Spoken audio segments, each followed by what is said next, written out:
The silence was the loudest sound. It screamed David's name, a name I could no longer whisper into the night. My fingers still traced the empty space beside me in the bed, a phantom warmth where he should have been. Each breath was a fresh stab, a reminder that the world kept turning, indifferent to the gaping wound in my chest. David was gone. A sudden, cruel aneurysm had stolen him just 2 days ago. 2 days of waking to a void, of stumbling through rooms that echoed with his absence. Before I tell you how that silence turned into a storm, how the very foundations of my life were ripped from under me by the people who should have offered comfort, please like this video, subscribe, and stay with me, because what came next, no one could have predicted. The house, once a sanctuary filled with laughter and the quiet hum of our shared life, now felt like a mausoleum. Every object, every photograph, a relic of a happiness violently interrupted. I moved like a ghost, my body heavy with a grief that felt physical,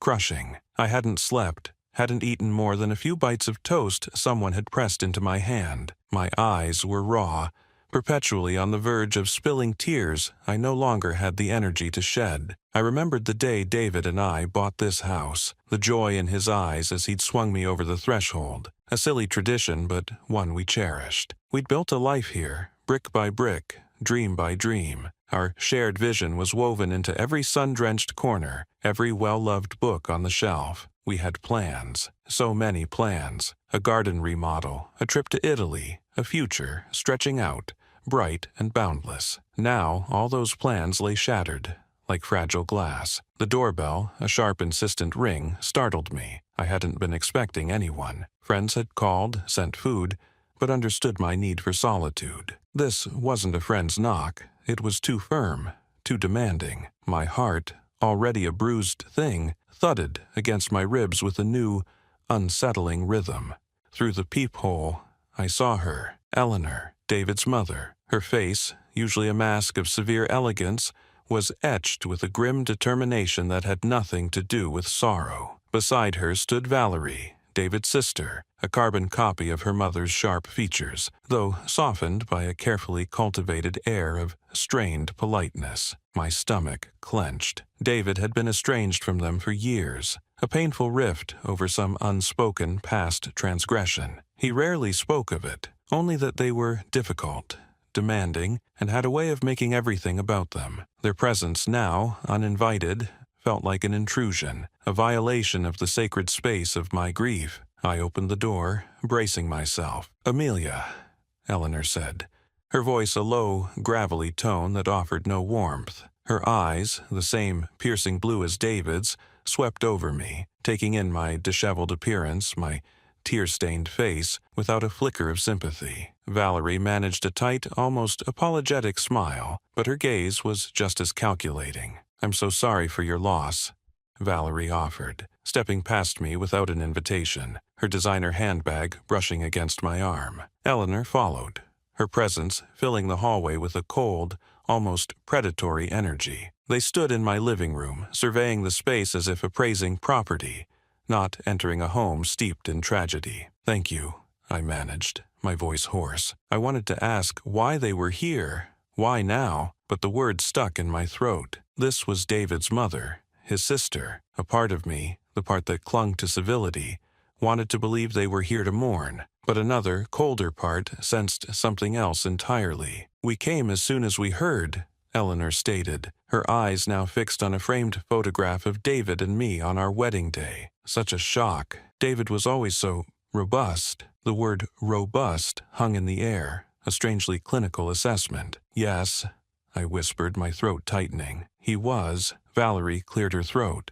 "Mother and I were just discussing the arrangements. David was always so private about his affairs. Did he, leave anything in writing? A will, perhaps?" The question hit me like a physical blow. Arrangements? David had barely been gone 2 days. My mind was still reeling from memorial plans, from the sheer, unbearable weight of his absence. Their immediate pivot to finances was chilling. I don't know," I stammered, caught off guard. I haven't even thought about that yet." Eleanor's gaze sharpened, piercing me. "Amelia, darling, I understand you're grieving, but these things must be handled. David was a very successful man. He had considerable assets. Her eyes swept around the living room again, lingering on the antique credenza, the original artwork on the walls. It wasn't concern I saw in her eyes, but calculation. He always said he'd taken care of everything, I murmured, remembering David's casual assurances. He said I wouldn't have to worry about a thing. He'd said it with that easy smile, that reassuring squeeze of my hand, a memory that now felt like a cruel irony. Valerie stepped forward, her voice dropping to a conspiratorial whisper, though it still held an edge. Of course he did, Amelia. David was always so generous, especially with those he cared about. But you understand, without a formal will, things can become complicated, especially since you two weren't married for very long. We were married for 5 years, I said, my voice rising slightly, a flicker of indignation cutting through my grief. 5 years that felt like a lifetime of love and commitment. Eleanor scoffed, a soft, dismissive sound that grated on my nerves. 5 years is hardly a lifetime, dear, and David was always so impulsive. Remember that disastrous investment he made in that startup? Or that time he bought that ridiculous vintage car without telling anyone? She was painting a picture of David as irresponsible, flighty, subtly undermining his judgment. David was careful, I countered, my voice firmer now, and he loved that car. He was our son, Amelia, Eleanor cut in, her tone hardening. And our brother. We know him better than anyone. We know his patterns, his vulnerabilities. We just want to ensure everything is handled properly. For his legacy. The word legacy felt like a thinly veiled threat. We just want to make sure you are taken care of, Valerie added, her smile now completely gone, and that David's intentions are truly honored. Sometimes people can be misled. Her eyes held mine, a direct challenge. A cold dread began to spread through me, numbing the sharp edge of grief. This wasn't about mourning David. This was about money, about control. They saw me not as David's widow, but as an obstacle, a temporary occupant of what they considered their property. The air in the room grew thick with unspoken accusations, with a looming sense of battle. My home, my sanctuary, was no longer safe. I was alone, and they were circling, and I had no idea how to truly fight them. The following morning, the oppressive quiet of the house was shattered by Eleanor's sharp voice, cutting through the thin walls of my grief like a surgeon's scalpel. She and Valerie had seemingly taken root in David's study, his sanctuary now defiled. I heard the rustle of papers, the click of a pen, then Eleanor's triumphant declaration, just as I suspected. No recent will. He always was so careless. Careless? David was meticulous, thoughtful. My heart clenched. When I emerged, they were at the dining table. David's ledger spread open, his financial statements laid out like evidence. Valerie, her manicured finger tracing figures, looked up. Amelia, dear. David was so trusting. Did he ever discuss his assets with you? His investments? Her tone was saccharine, but her eyes were cold, assessing. I clutched the coffee mug, knuckles white. David and I discussed everything. We were married. Our finances were intertwined. It sounded weak, a whisper against their rising tide of certainty. Eleanor scoffed, a dry, dismissive sound. Intertwined? Or simply at his discretion? He always had a soft spot for strays. The word hung in the air, a poisoned dart. A stray. That's all I was to them. I felt a flush creep up my neck, a burning shame. I am his wife, I stated, my voice trembling despite my efforts. This is my home. Valerie leaned forward, a predatory gleam. Legally speaking, dear, after David's sudden departure, the estate is complicated, especially without a clear, updated will. Mother and I are simply ensuring everything is handled properly for David's legacy. Legacy. They meant money, always money. The chill of their intent was palpable. Over the next few days, their presence became a suffocating shroud. They went through David's things with predatory efficiency, not reverence. Drawers opened, files rifled, every paper scrutinized. They even questioned my engagement ring, implying David had been too generous, too easily swayed. Did you know David had quite a sum in that offshore account? Eleanor would ask, eyes narrowed, or that his shares in Sterling Corp just matured. Each question was a barbed hook. I tried to call David's accountant, his lawyer, but Eleanor had already intercepted, claiming to handle all estate matters. "It's for the best, Amelia," she'd said, her voice dripping with false concern. "You're far too emotional right now." My bank account, our joint account, suddenly showed a frozen balance. When I called, a polite but firm voice explained a legal hold by Eleanor. My credit cards were declined. I was stranded, financially isolated, a prisoner of their calculated cruelty. Panic set in, a cold, clammy dread. How could they do this? How could they strip me of everything so ruthlessly? I confronted Eleanor, my voice raw with desperate anger. "You've frozen my accounts. I can't even buy groceries.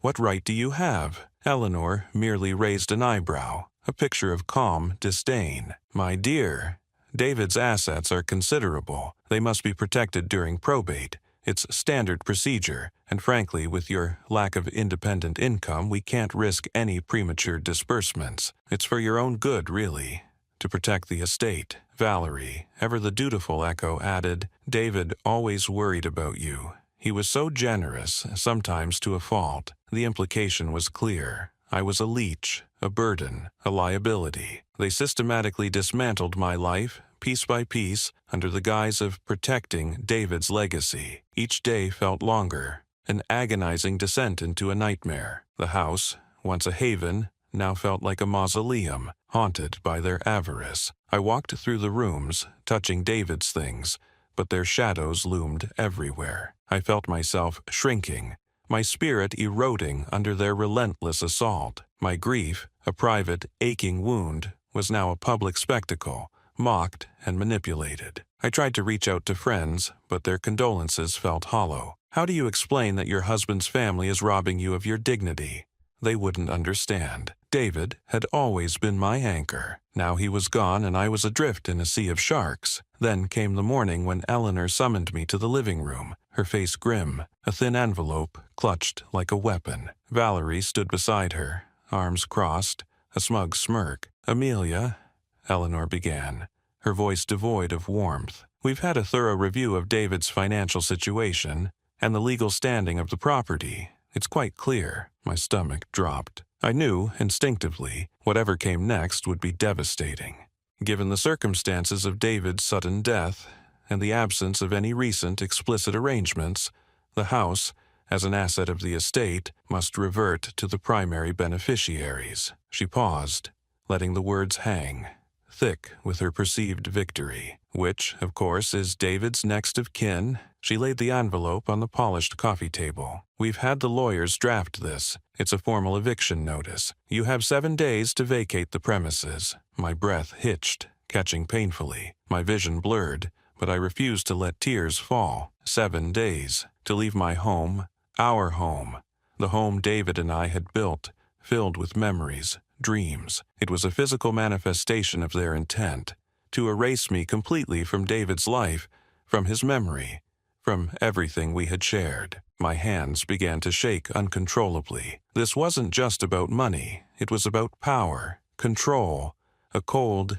calculating desire to annihilate my existence. I stared at the envelope, the stark white paper a symbol of my sudden, brutal homelessness, the end of everything I knew. The security I had felt with David, the bedrock of my life, had crumbled into dust, leaving me exposed and vulnerable. I was truly, utterly alone, with nowhere to go and no one to turn to, my world reduced to a single, terrifying, all-consuming question. How could I possibly survive this? The eviction notice felt like a physical blow, a cold, official document ripping away the last thread of my security. 7 days. 7 days to vacate the home David and I had built our lives in. Eleanor had watched me, her eyes like chips of ice, a faint, cruel smile playing on her lips. Valerie, ever her mother's shadow, had simply nodded in agreement. I tried to argue, to plead, to explain David's wishes, but my words were swallowed by their unwavering resolve,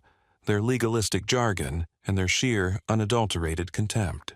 They had already changed the locks on David's study, claiming it was for inventory purposes, effectively sealing off the one room I still felt connected to him in. The following days were a blur of numb despair. I moved through the house like a ghost, packing only what I could carry, each item a searing reminder of a life that was now irrevocably shattered. Friends called, offering solace, but I couldn't bring myself to answer. How do you explain that the people who should be grieving with you are instead systematically dismantling your life? I felt exposed, raw, utterly alone. The bank accounts were frozen, my credit cards declined. They had made sure I was not only homeless, but penniless. On the 6th day, a chilling silence settled over the house. Eleanor and Valerie were gone, presumably back to their own lives, leaving behind a wake of destruction. Their lawyer called to remind me of the deadline, his voice devoid of warmth.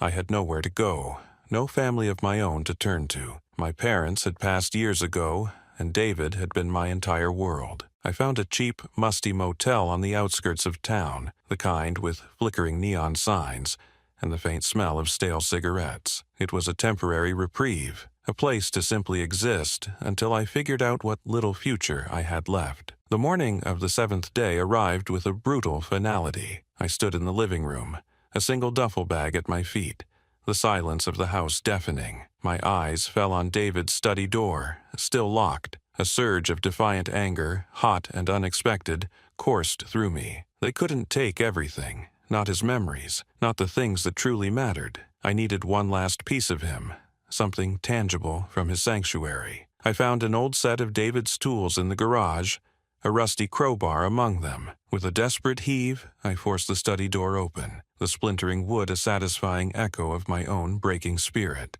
The room was exactly as he'd left it, filled with the scent of his old books and the lingering essence of him. I walked to his antique mahogany desk, the one he'd inherited from his grandfather. He loved its secret compartments, its hidden drawers. He used to tell me stories about finding old coins and forgotten letters tucked away inside. My fingers traced the intricate carvings, a desperate attempt to feel his presence. I opened the main drawer, then the smaller ones, searching for some small keepsake, a photograph, a note. Nothing seemed personal enough. Then, my hand brushed against a slight imperfection in the wood at the back of the bottom drawer. It was almost imperceptible, a faint seam. I pressed. With a soft click, a narrow panel slid inward, revealing a shallow, velvet-lined cavity. My breath hitched. Inside, nestled alone, was a sleek, metallic USB drive, its surface cool beneath my fingertips. It looked modern, unlike anything else in this old desk. Beside it, a small folded square of paper. My heart hammered against my ribs as I carefully picked up the note. It was David's handwriting.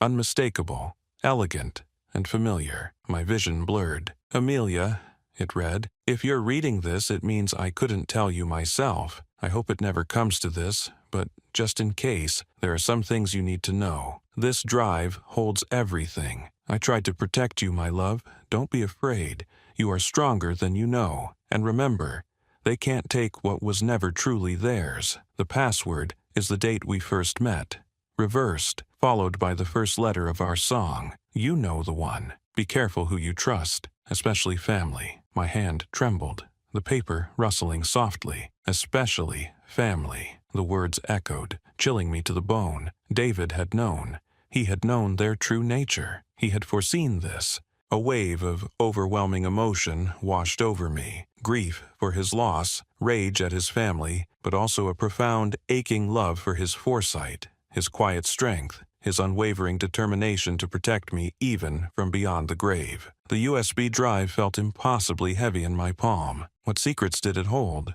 What everything was he referring to? My mind raced, grappling with the implications. The password, our song, the date. It was all there, a final, cryptic message from the man who had loved me so fiercely. But what if I couldn't access it? What if this was just another cruel trick of fate? I clutched the drive, my knuckles white, the last shred of my hope resting on this tiny metallic key. The cold silence of the motel room pressed in, heavier than any blanket. My hands, still trembling from the raw violence of being cast out, clutched the small, ornate box David had given me on our first anniversary. It was all I had truly managed to salvage from the wreckage of our home, besides the clothes on my back and the small, heavy USB drive I'd found tucked away in the hidden compartment of his desk. The note, scribbled in David's familiar, elegant hand, still burned in my mind. "Amelia, my love, if you're reading this, they've come for you. This is for just in case.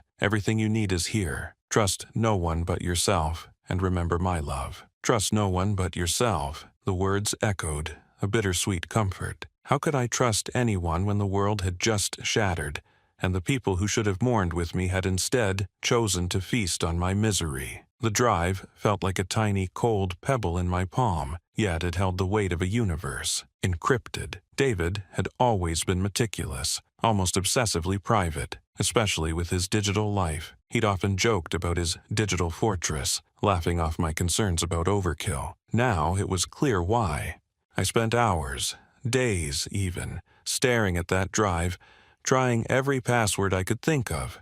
Our anniversary, his birthday, our first pet's name, nothing. Desperation gnawed at me. I was running out of money, out of options, out of hope. The eviction had left me with nothing but a small emergency fund, and the chilling realization that Eleanor and Valerie had moved swiftly to freeze every joint account, every shared investment, citing estate complications. They hadn't just taken my home, they'd severed my financial lifeline, leaving me adrift. I remembered David once mentioning a discreet data recovery service, a specialist he used for his more sensitive projects, a place that dealt with unique digital challenges. He'd never named it, but he'd left a small embossed card tucked into his favorite book, a worn copy of The Art of War. J. Thorne, Digital Solutions, discretion assured. The address was obscure, on the wrong side of town, in a building that looked like it had forgotten the last century. With what little cash I had left, I took a bus, my heart a drum against my ribs. Thorne was a man of few words, his office sparse, the air thick with the scent of ozone and old paper. He barely looked up when I explained, in a voice I barely recognized as my own, what I needed. His eyes, magnified by thick glasses, finally met mine when I mentioned David's name. "David Vance?" he asked, his voice a low rumble. A man of foresight. He left specific instructions, said if anyone ever came looking for his legacy, and they had this specific drive, he gestured to mine. It was to be handled with the utmost care, and only by a specific individual. He paused, studying my face. "He left your name, Amelia." A wave of something akin to vertigo washed over me. David had thought of everything. He had planned this. Thorne connected the drive to a complex array of machines. The silence was deafening, broken only by the hum of technology. Minutes stretched into an eternity.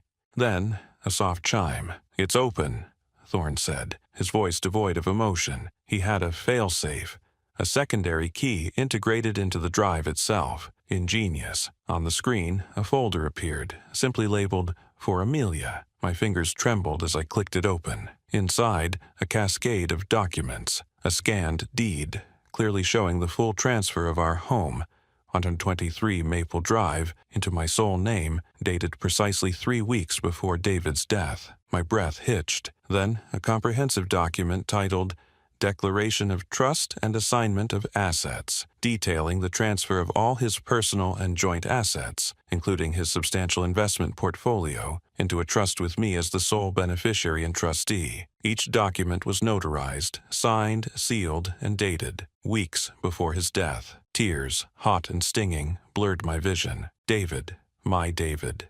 He knew. He had known, or at least suspected what his family would do. This wasn't just a transfer of assets. It was an act of profound, unwavering love. A shield. He had built me a fortress, just as he'd joked about his digital one. He had protected me, even from beyond the grave. My sobs were quiet, ragged. I spent the rest of the day, and much of the night, poring over the documents. Every page, every signature, every date was meticulously correct. David had not just thought of this. He had executed it flawlessly, legally, irrefutably. The sheer foresight, the silent, powerful gesture overwhelmed me. My grief, which had been a suffocating blanket, now felt interwoven with a fierce, burning gratitude. The next morning, Armed with a printout of the key documents and a newfound resolve, I walked into the most reputable law office in town, the one David had always recommended for serious matters. Mr. Harrison, a man with a silver mane and eyes that missed nothing, listened patiently, his expression unreadable. I laid out my story, the family's cruelty, my eviction, the discovery of the drive. He picked up the deed, then the assignment of assets, his brow furrowed as he read. "These are quite comprehensive, Miss Vance," he said, his voice grave, "and executed with remarkable precision. The dates are critical, weeks before his passing. This suggests a clear intent and a very shrewd legal mind at work on your husband's part." He looked at me, a flicker of something like respect in his eyes. "Given the meticulous nature of these transfers and the timing, it would be extremely difficult for anyone to challenge them successfully. Your husband effectively and legally disinherited his family and secured your future." The words hung in the air, potent and absolute. Disinherited, secured. A slow, exhilarating heat spread through me, replacing the cold despair. My home, my legacy, David's love, it was all mine. The sheer audacity of Eleanor and Valerie, their smug certainty, their cruel laughter, now seemed pathetic, almost comical. They had pushed me to the brink, stripped me bare, and in doing so, had unwittingly led me to the very weapon that would dismantle their avarice. Mr. Harrison leaned back in his chair, a small knowing smile playing on his lips. "So, Miss Vance," he said, his voice quiet but firm, "what would you like to do next?" My heart pounded, a battle drum within my chest. I looked at the documents spread across his polished desk, the irrefutable proof of David's love and their treachery. A cold, hard resolve settled deep within me. I knew exactly what I wanted to do. I wanted my home back. I wanted justice. And I wanted to watch their faces when they realized David had outsmarted them, not just from the grave, but from weeks before his death, protecting me with every fiber of his being. The thought sent a shiver down my spine, not of fear, but of righteous anticipation. "I want to invite them to a meeting," I said, my voice steady, clearer than it had been in weeks.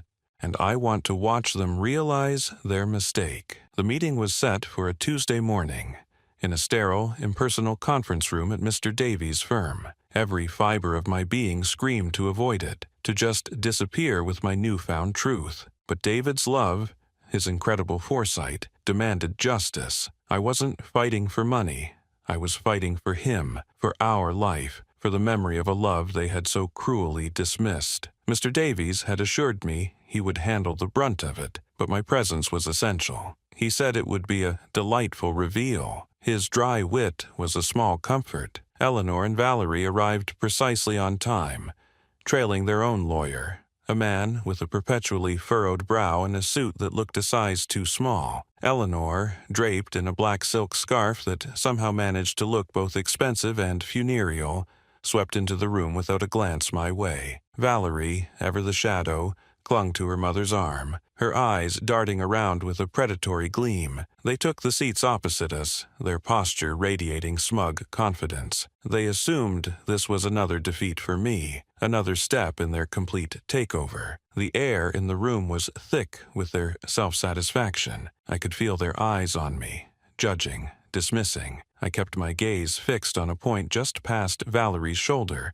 my hands clasped tightly under the table, knuckles white. "Good morning," Mr. Davies began, his voice calm, almost deceptively mild. "Thank you for coming. We are here today to discuss the estate of David Carmichael." Eleanor leaned forward, her voice a brittle whisper. "There's nothing to discuss, Mr. Davies. The will is clear. David's assets are extensive, and Amelia here has no claim. We've already begun proceedings to finalize the transfer of the property to the estate and liquidate assets for fair distribution among David's rightful heirs. My son, God rest his soul, would have wanted his family provided for, not some opportunist." Her eyes finally met mine, sharp and cold as shards of ice. Valerie nodded in agreement, a thin, cruel smile playing on her lips. A tremor went through me, but I forced myself to remain still. Opportunist. The word stung, echoing all their past accusations, but this time it felt hollow. I had David's truth, his protection, cradled in my hands. Mr. Davies, unperturbed by Eleanor's venom, simply offered a small, polite smile. Indeed, Mrs. Carmichael, the will is clear. However, there are some recent developments that supersede it. He paused, reaching for a leather-bound folder on the table. As you know, David was a meticulous man. He was also a man who deeply loved and protected his wife. Weeks before his passing, Mr. Carmichael, in sound mind and body, executed a series of legal transfers. These transfers effectively moved all his personal and joint assets, including the property at 14 Willow Creek Lane, into Amelia's sole and exclusive name. The words hung in the air, precise and devastating. Eleanor's face, moments ago composed in a mask of disdain, slowly fractured. Her mouth opened slightly, then snapped shut. Valerie's smug smile vanished, replaced by a look of bewildered shock. Their lawyer, who had been idly tapping a pen, froze mid-stroke, his eyes widening. "What are you talking about?" Eleanor finally managed, her voice hoarse, laced with a tremor of disbelief. "That's impossible. David would never—" "He did," I interjected, my voice surprisingly steady. Though my heart was hammering against my ribs, I couldn't help it. I met Eleanor's gaze directly this time, a surge of defiant strength coursing through me. "He did. He knew what you would do. He knew," Mr. Davies continued, unfazed by the sudden tension. He slid a stack of documents across the table. "Here, you'll find the duly executed deed of transfer for the property, signed and notarized. And here, the comprehensive asset assignment, detailing all accounts, investments, and personal effects, all legally transferred, dated 3 weeks prior to Mr. Carmichael's unfortunate passing." He offered a small, almost imperceptible shrug. "All perfectly legal, all irrefutable." Eleanor snatched the documents, her fingers trembling as she scanned the pages. Her eyes darted from the deed to the signatures, then back to me, a furious, burning disbelief replacing her earlier shock. "This is a forgery," she shrieked, slamming the papers onto the table. "This is a sick, twisted lie. My son would never disinherit his own family for her." She pointed a trembling finger at me, her face contorted with rage. "You manipulated him. You poisoned his mind. You gold-digging witch." Valerie, recovering from her initial stupor, chimed in, her voice rising to a shrill crescendo. "She's right. David would have told us. He would have told me. You tricked him, Amelia. You took advantage of his illness. This is fraud. We'll fight this. We'll expose you." Their lawyer, looking increasingly uncomfortable, picked up a document, his eyes scanning the fine print, clearly recognizing the official stamps and the meticulous legal language. He looked up at Eleanor, a grim expression on his face, a silent acknowledgement that this was not a simple bluff. "We have witnesses, Mrs. Carmichael," Mr. Davies stated, his voice still calm, cutting through their rising hysteria. "The notary, Mr. Carmichael's personal accountant, and the bank manager who oversaw the account transfers, all prepared to testify to Mr. Carmichael's sound mind and deliberate intent. He was very clear about his wishes regarding Amelia's future." Eleanor pushed back from the table, knocking her chair slightly askew. Her face was crimson, her eyes bulging with a mixture of fury and desperate panic. "This is an outrage. We will not stand for this. We will take you to court, Amelia. We will drag your name through every newspaper, every television screen. We will prove you're a manipulative schemer who preyed on a dying man. You think you can just steal what's rightfully ours? You have no idea what we're capable of." Her voice escalated to a venomous snarl. "You will regret this, Amelia. You will regret the day you ever met David.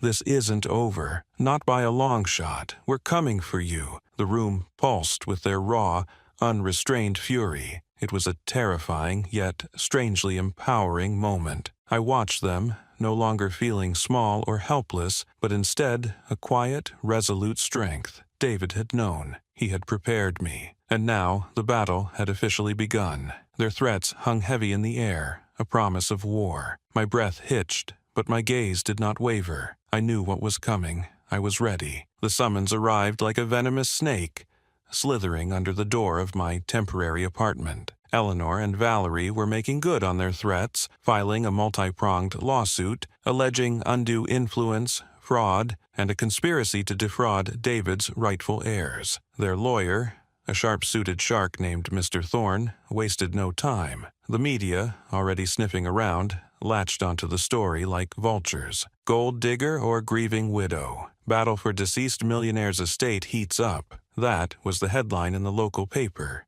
Splashed across the front page with a grainy photo of me leaving my lawyer's office, my face drawn and pale. My lawyer, Mr. Davies, a man whose calm demeanor belied a steel-trap mind, warned me it would be ugly. They'll try to paint you as a manipulator, Amelia.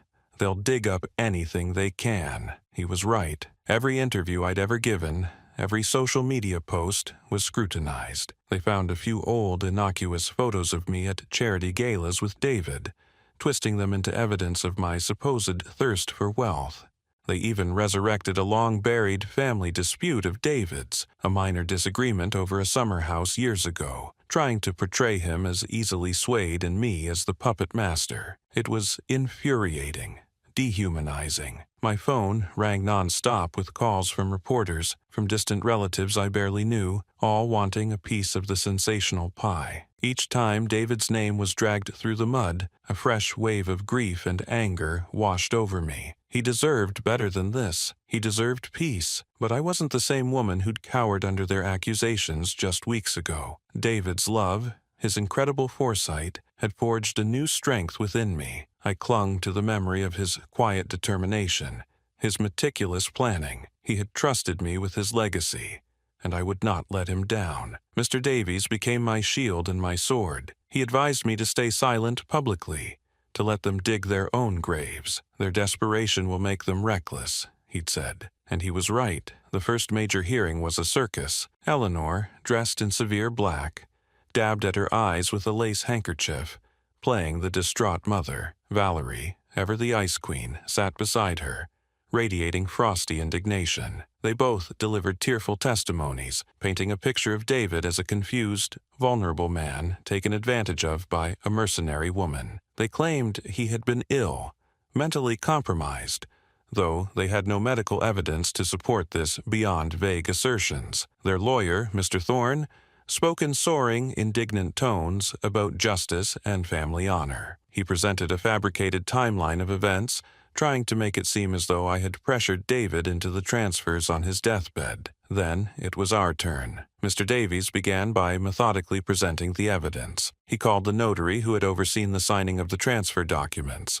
The notary, a stoic, unflappable woman, testified under oath that David had been fully lucid, of sound mind and body, and unequivocally clear about his intentions when he signed the papers. She described David's calm demeanor, his attention to detail, and how he had even joked about tying up loose ends. Her testimony chipped away at Eleanor's tearful facade. Next, Mr. Davies called David's longtime personal accountant. The accountant, a meticulous man who had handled David's finances for over 2 decades, presented bank statements, tax records, and detailed ledgers. He confirmed that the transfers had been executed over a period of weeks, and not days, and that David had specifically instructed him to ensure every legal loophole was closed. He described David's foresight, his unusual but clear instructions to consolidate assets and transfer them to me, citing a desire to simplify things for Amelia and avoid any future complications. The accountant's testimony was a nail in their coffin. He even produced emails from David,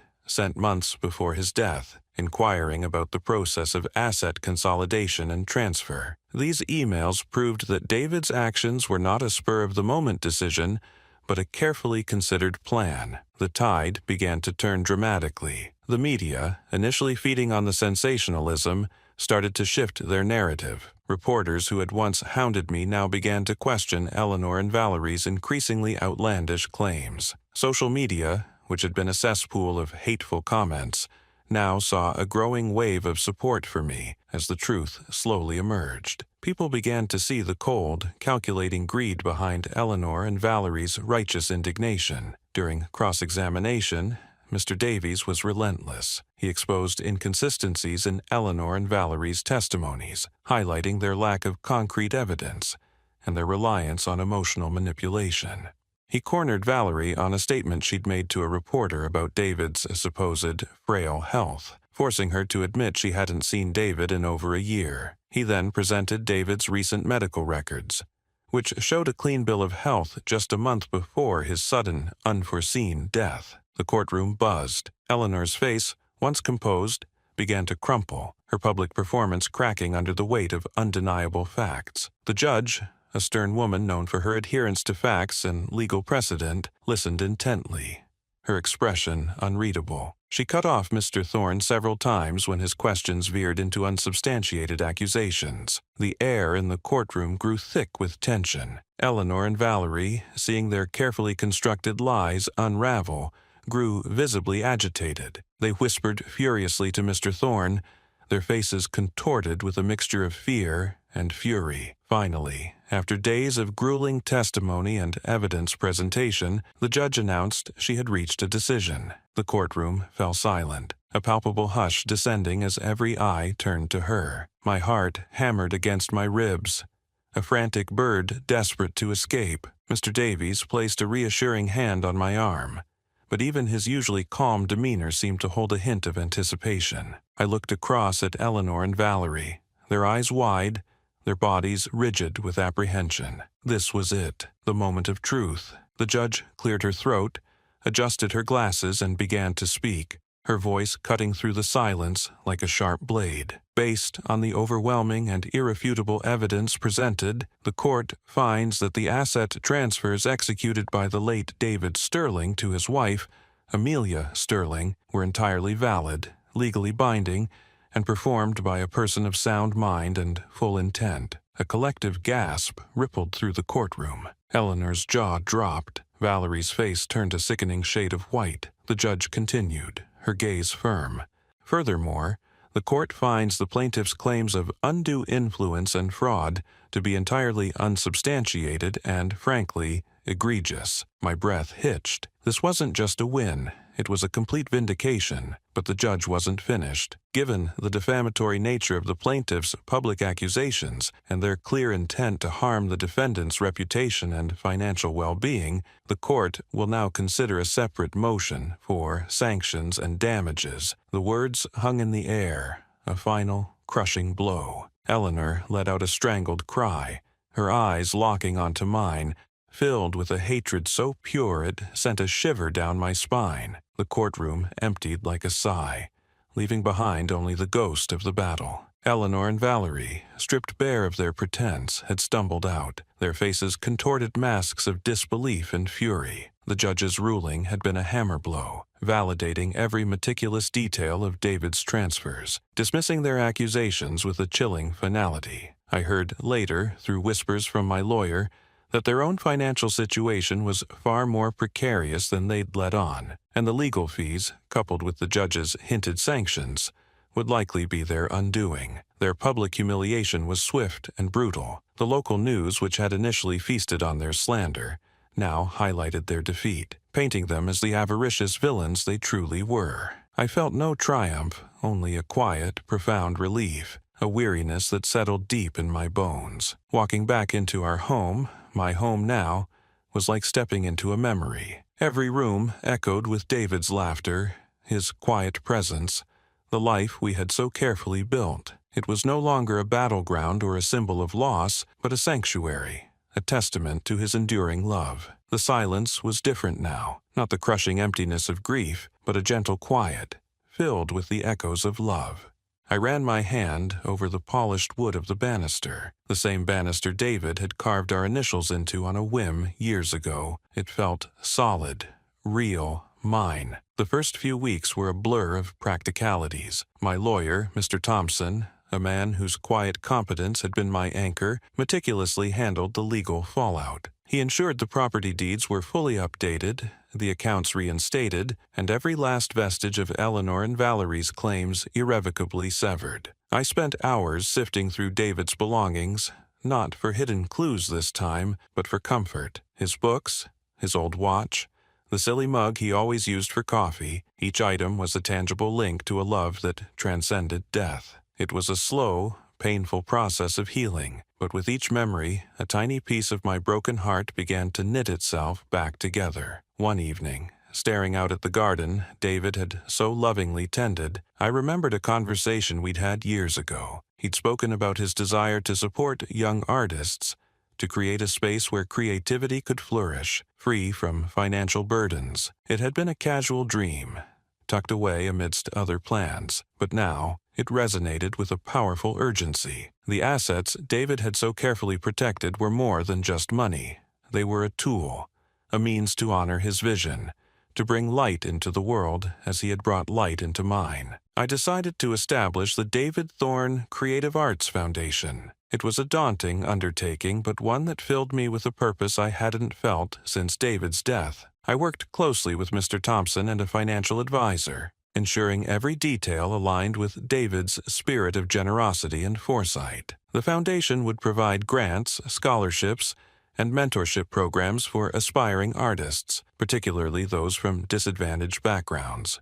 It was a tangible way to channel my grief into something positive, to ensure David's legacy wasn't just about property and wealth, but about opportunity and transformation. The official launch of the foundation was a quiet affair, a small gathering of friends and a few key benefactors. Standing there, speaking about David's passion, I felt his presence beside me, not as a ghost, but as a guiding light. His love, once a private sanctuary, now extended outwards, touching lives I would never know. The process of building the foundation, of seeing the first round of grants awarded, filled the void that David's absence had left. It was a different kind of happiness, not the carefree joy of our life together, but a deeper, more profound contentment, born from resilience and purpose. Life found a new rhythm. I continued to live in our home, though it felt bigger now, filled with the space of my own growth. I volunteered at a local community center,